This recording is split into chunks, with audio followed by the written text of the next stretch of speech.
One morning in ancient Athens, a great philosopher was accused of disrespecting the gods. The news shocked the city, as he was a man of wisdom and reason.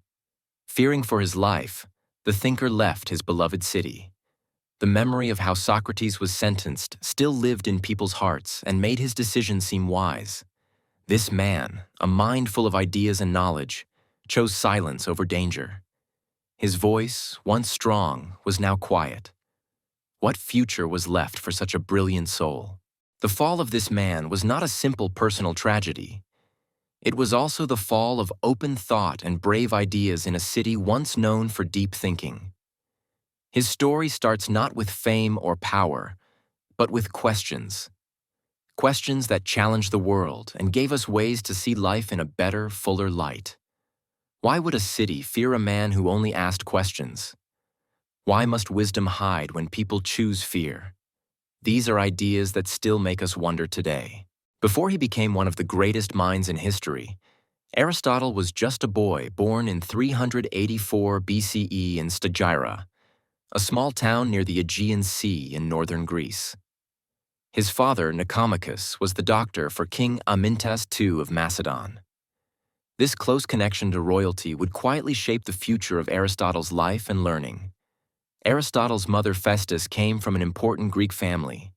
Together, his parents had 3 children. Aristotle was the youngest of them all. Tragedy came early in Aristotle's life. His father died when he was only 13. After that, his mother also passed away, leaving the boy without parents. He was then raised by Proxenus, the husband of his older sister. Proxenus became his legal guardian and took care of Aristotle through his teenage years. Living with Proxenus gave Aristotle his first real taste of education. It was clear that young Aristotle had a deep love of learning and thinking from an early age. At the age of 17, Aristotle moved to Athens to continue his education. This journey would become one of the most important steps in his life. He joined the Academy, a school started by Plato, the most famous thinker of that time. Plato had once been a student of Socrates, the great Athenian philosopher. The Academy was not like a usual school. It offered open discussions instead of rules and books. Aristotle entered a place full of questions and ideas. At the Academy in Athens, Aristotle was more than just a student. He spent 20 years there, learning, teaching, and growing into a powerful thinker. He worked closely with Plato, learning from his method of asking big questions. But soon, Aristotle's ideas moved in different directions from his teachers. Plato believed in perfect forms beyond our world. Aristotle, however, focused on real-life things. This created a divide that changed the history of philosophy. Even though he respected Plato a lot, Aristotle began forming his own ideas. He believed that we should study the world using senses and logic. By observing nature and using reason, people could learn the truths of our world.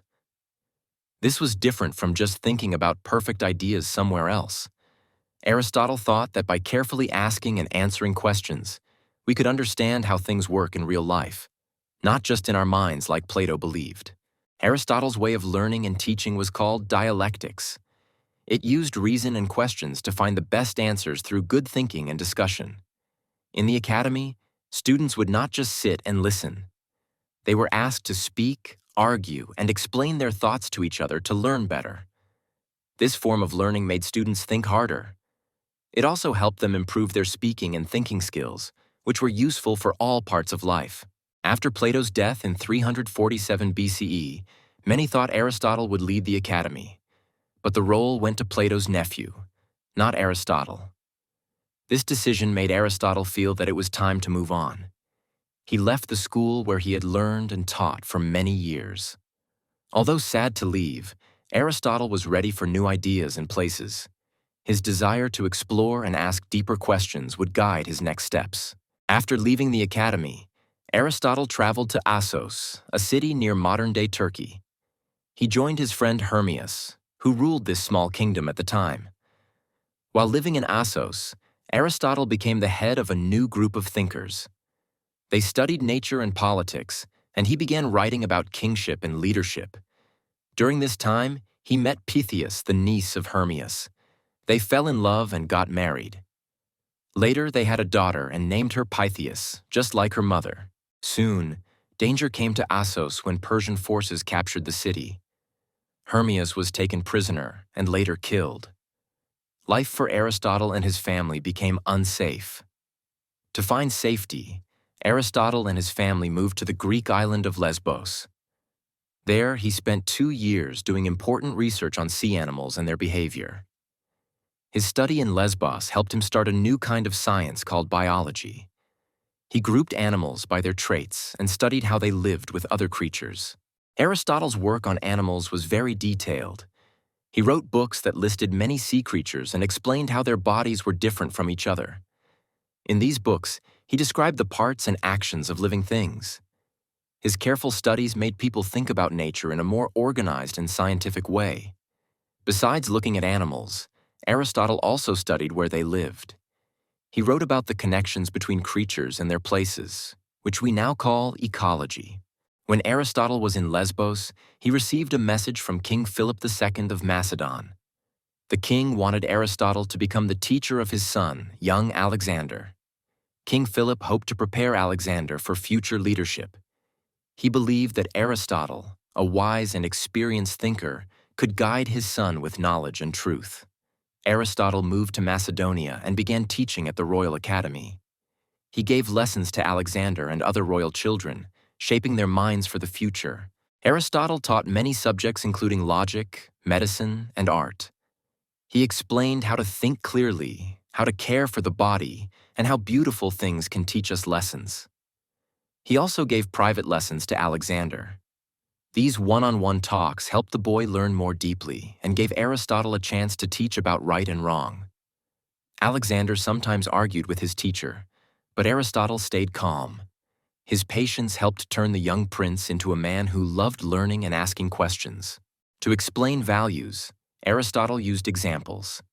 He told Alexander about a brave soldier. If too brave, he may take risks and die. If not brave, he may flee and fail the group. From this, he taught Alexander that balance was key in life. Not too much or too little of anything.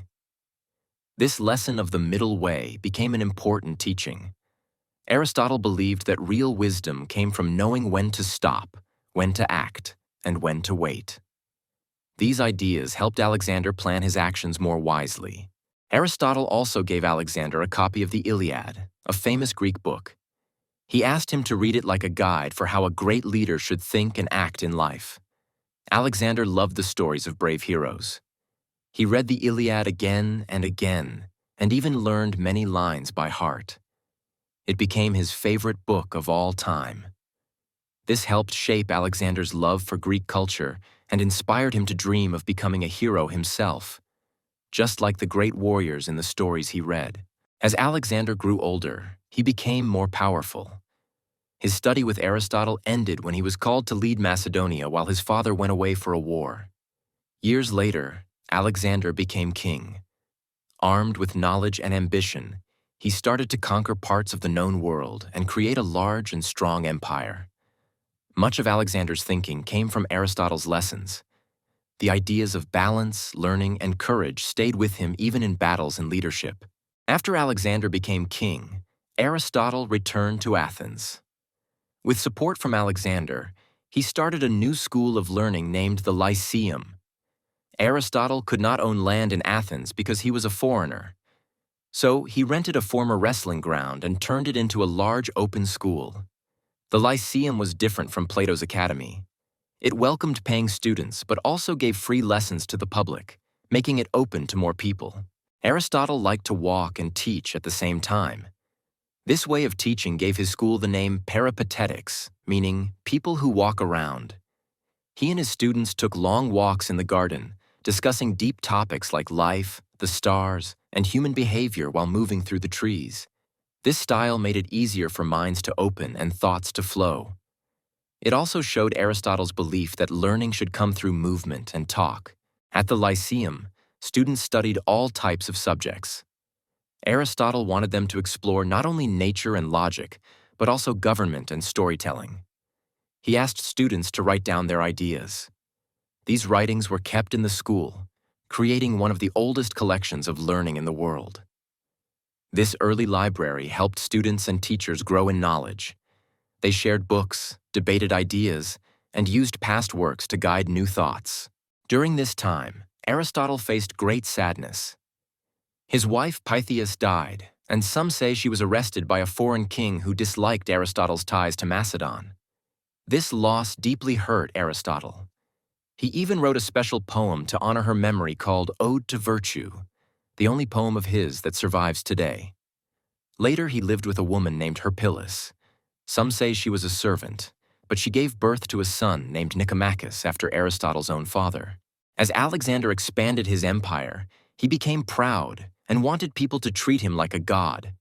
Not all supported this, including Callisthenes, Aristotle's nephew. Callisthenes worked as the official writer on Alexander's travels, but when he refused to follow the new rules of worship, he was arrested and later killed. This event deeply upset Aristotle. His students' execution showed a dark change in Alexander. It also made life harder for those close to Macedon, like Aristotle. In 323 BCE, Alexander suddenly died at only 32 years old. His death caused fear and change across Greece, and new leaders took power in Athens. These new rulers did not trust people linked to Macedonia. Many saw Aristotle as a threat because of his friendship with Alexander and support of Macedonian ideas. Aristotle was soon accused of not believing in the city's gods. The same serious charge had once led to the death of Socrates, years before in the same city. To escape the danger, Aristotle quietly left Athens and traveled to the island of Euboea, where his mother's family had land and a peaceful home. He did not want the city to punish another thinker like they had done with Socrates. So he chose to leave rather than stand trial in a hostile court. Aristotle spent his last year in Euboea. He passed away there in 322 BCE, just 1 year after Alexander's death, at the age of 62 from natural causes. After Aristotle's death, many wanted to forget his ideas. His writings were hidden for years, but they were carefully protected by his student Theophrastus. Theophrastus became the new head of the Lyceum and continued his teacher's work. He kept the school active and made sure the lessons were passed on. Thanks to him, some of Aristotle's writings stayed safe until they were found many years later. Without this, the world might have lost his great knowledge. Even though Aristotle died as an accused man, his teachings continued to spread. His ideas shaped thinking in the West and the Islamic world for many centuries. In the Islamic Golden Age, scholars translated his works into Arabic. They studied his thoughts in science, logic, and medicine, using them in schools and cities. Famous Muslim thinkers like Avicenna used Aristotle's work to build their own studies. His influence helped shape Islamic philosophy and learning methods. In the Roman world, his work was also respected. Cicero, a Roman thinker, said Aristotle's words were like gold because of how clearly and wisely he wrote. After the fall of Rome, the Christian Church saved many of his works. Later, Thomas Aquinas combined Aristotle's ideas with religious belief in new writings. Aquinas believed reason and faith could work together. He used Aristotle to explain questions about God, life, and the purpose of human actions. During the Renaissance, people looked again at ancient knowledge. Some respected Aristotle, while others began to test and question his old ideas. Scientists like Galileo found that the Earth goes around the sun, not the other way as Aristotle believed. The Church, which trusted Aristotle, disagreed. Even though Galileo was right, he was forced to say he was wrong. Still, Aristotle's love for learning showed that questions and tests are part of truth. Later thinkers found more errors in Aristotle's science. For example, William Harvey showed how the heart pushes blood, not the liver as Aristotle claimed. Others like Lord Kelvin showed that space does change over time. Aristotle believed that stars and planets never aged or moved differently. Though parts of his science were wrong, his method of thinking pushed future scientists to use reason, observe closely, and question accepted ideas.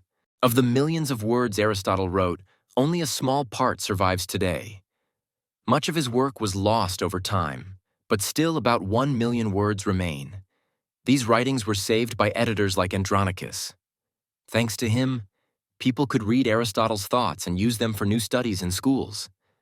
Aristotle's ideas will always have a place in learning, not just for what he got right, but for the way he showed how to search for truth again and again.